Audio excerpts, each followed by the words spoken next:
Let me share my personal experience. Do you know that the older generation in China studied for degrees in the United States? As long as one could obtain a master's degree, not to mention that PhD holders could become professors in just a few days after returning to China, because at that time there were no people in China.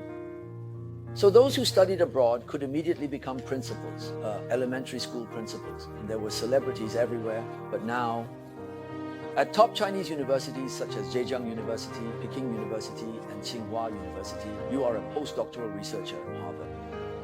The godsons you bring back may not have a large reserve of talent,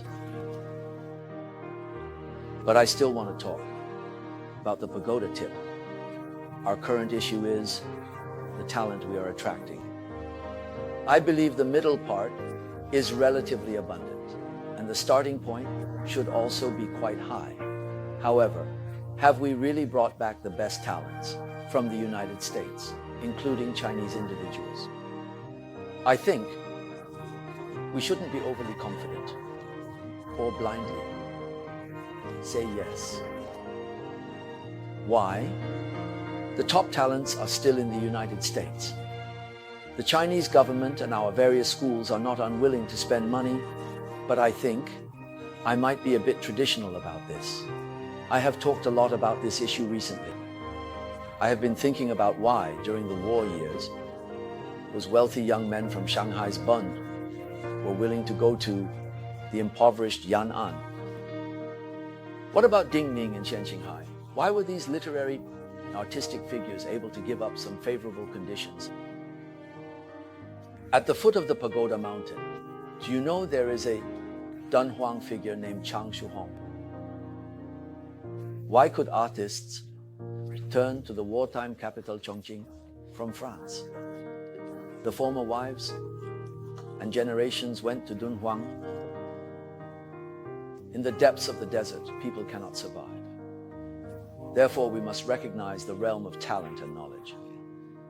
They cannot be measured solely by material means. The atmosphere includes not only material aspects. I would like to mention one thing today. In the atmosphere of scientific research and education, we have made considerable reserves and progress in talent. However, we shouldn't be too negative. The number of PhDs in China has increased. The proportion of people with higher education is still not high. You can compare with Singapore, Japan, and South Korea. Therefore, I want to emphasize that the Chinese government has made tremendous efforts in this regard, providing opportunities for 18-year-olds to attend university for training. You need to understand that we should first let people do laboring. We can say they can work as laborers. After working until the age of 40, they can pursue further education at university. Or should they receive high-intensity or advanced education before starting work? If the government has such capability, it must be prioritized. This has actually brought great benefits to the Chinese people and has also brought us closer to advanced countries, but it has now led to many people blindly criticizing that the level of higher education in China has declined is nonsense, I can firmly say. Now, the young PhDs from Zhejiang University and the articles they defend far exceed those from 20 years ago. So what does this mean? China has made progress, and some talent has been reserved. The fundamental problem is the lack of top-tier talent.